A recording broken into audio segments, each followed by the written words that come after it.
तो आज हम लोग समझेंगे पार्ट्स ऑफ डायरेक्ट स्पीच को। डायरेक्ट स्पीच के कितने पार्ट्स होते हैं, है ना। तो कोई भी डायरेक्ट स्पीच का एक सेंटेंस लिखते हैं, जैसे एग्जांपल के तौर पे ही सेड या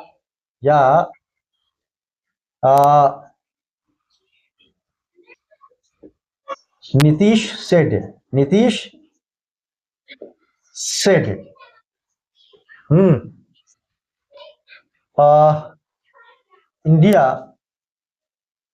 India is a developing country.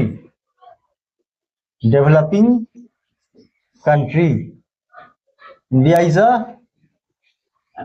Developing country, यानी Nitish said India is a developing country. ये एक डायरेक्ट स्पीच का सेंटेंस है ना। अब इसके कितने पार्ट हैं, तो ये यहां से लेकर यहां तक क्या कहलाएगा, डायरेक्ट स्पीच। क्या कहलाएगा, डायरेक्ट स्पीच कहलाएगा, ठीक है। और ये जो यहां से यहां तक है ये कहलाएगा रिपोर्टिंग क्लाउज। क्या कहलाएगा,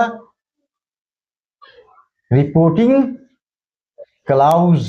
क्या कहलाएगा, रिपोर्टिंग क्लाउज, ठीक है। और ये चीज जो है यहां से यहां तक, ठीक है, ये कहलाएगा रिपोर्टेड स्पीच। क्या कहलाएगा, रिपोर्टेड स्पीच, ठीक है। और ये कहलाएगा subject of reported speech. Subject of reported speech. और ये जो है आपका verb of reported speech. Verb of reported speech, ठीक है। और ये कहलाएगा, ये सेड, ये क्या कहलाएगा, तो रिपोर्टिंग वर्ब। क्या कहलाएगा, रिपोर्टिंग वर्ब। क्या कहलाएगा, रिपोर्टिंग वर्ब। और जैसा कि पहले से पता है ये सब्जेक्ट हुआ, तो बाकी क्या है, प्रेडिकेट। सब्जेक्ट को छोड़ के बाकी पार्ट क्या कहलाता है, प्रेडिकेट कहलाता है। तो ये हुआ डायरेक्ट स्पीच का पार्ट, ठीक है। और ये क्या है, object of reported speech.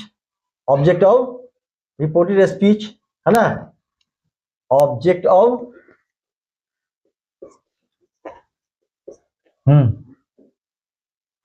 Object of reported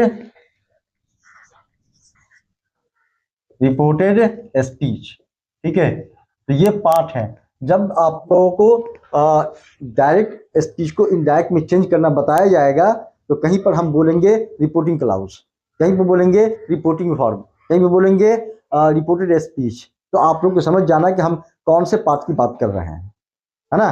क्योंकि जब डायरेक्ट स्पीच को इनडायरेक्ट में हम चेंज करेंगे, करना सिखाएंगे, तो वहां पर आप लोग को बताएंगे, कहीं बोलेंगे, है नहीं, रिपोर्टिंग क्लाउज बोलेंगे, कहीं पर रिपोर्टिंग वर्ब बोलेंगे, कहीं पर रिपोर्टेड स्पीच बोलेंगे, कहीं पे वर्ब ऑफ रिपोर्टेड स्पीच बोलेंगे। तो समझ जाना है कि हम किसकी बात कर रहे हैं, इसलिए इस पार्ट को अच्छी तरह से याद रखें। Okay, note down.